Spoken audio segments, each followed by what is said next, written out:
Report now. Detroit City Councilman and former Deputy Chief Gary Brown joins us right now to share with us some of his thoughts on this shooting as it unfolds. You've got a unique perspective. You are a former police officer. Yes. You have been involved in a shootout and hit. Yes, I have. I've been involved in several shootings, and I was hit in one, and so I do have a unique perspective on this particular incident. All right, you've seen this video we're going to show before we roll it here.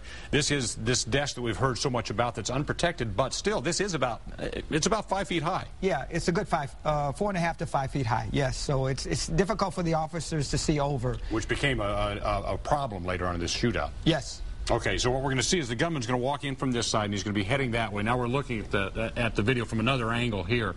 When he's walking down this hall, he'll be walking right here, and then we'll see it from another angle. So we'll go ahead and roll the tape now as we start seeing when this gunman starts walking. Now, first of all, he's just coming in the front door, and he's apparently got a gun, but we don't see it. Yeah, and he's very close to the sergeant's office. He's maybe 3 feet away where there's sergeant sitting in another office. Obviously, he just fired a shot because now everybody has fallen here. They've heard the shot, so that's the first thing we've heard is something has happened back here. Now, he saw off the camera, so we didn't actually see that shot here. Right. What we saw was coming over here, and there was a woman sitting right there. There's a woman sitting right there, and you'll shortly see a gunshot that's fired almost right over her head or right in her direction. Let's go ahead and roll this again so we can take a look at that.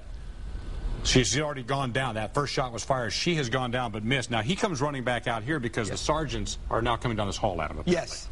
Yes. Now, the next time we're going to see him coming in, we saw a shot fired right there. He's going to come in over top of this desk. Now, that was quite a feat to get over this thing. That's quite an athletic move, Stephen, to get over that 5-foot desk with a shotgun in his arms and then to come up shooting. Let's stop it right here for a second because what's happening, he's come over the desk. The gunman is right here right now. The officers are down here. Now, we saw them shooting, but it was more like a suppressing fire because they were raising their hands up. Basically, they just know he's over there, but they really can't see him. Trying to lay down some cover to try to figure out exactly where he is so that they can get a shot at him. And this is what they're trained to do, as we heard that the police chief said these officers are trained to, what is the training? Tell me what they're supposed to do. Well, the training is a combat situation, close quarters, and they're outgunned. I mean, you're facing a gunman that has a pump shotgun, and you have a handgun. You're certainly outgunned in this situation at this close quarters. Okay, we're going to pick it up for just 1 second, then we're going to freeze it again, because what happens, we've got an officer here and here, and the gunman here. Now, look at this. They're aiming right at each other. He just fired one shot right into that commander's hand. And I probably believe that's the point at which he is actually shot. The gunman is shot. The gunman is shot. And so a lot of people say in this situation, why are they still shooting at him? Well,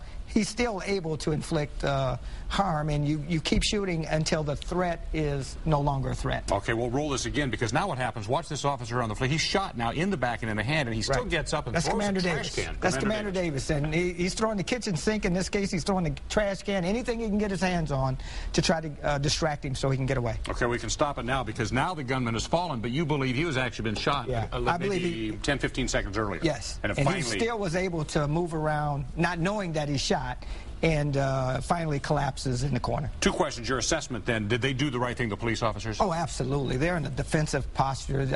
I've never seen this type of courage, and all Detroiters should be proud of our Detroit police officers, the professionalism that they show, how well trained they are, that I'm just shocked that more officers weren't injured more seriously. Second question, as a councilman, what are you going to do to keep these people back here protected in the future? Well, we certainly need to protect the police officers. We need to protect the public, but we also need to balance that with the fact that we have to allow the public into those buildings because they are community centers in which we want the citizens of the city of Detroit to come in and interact with police officers.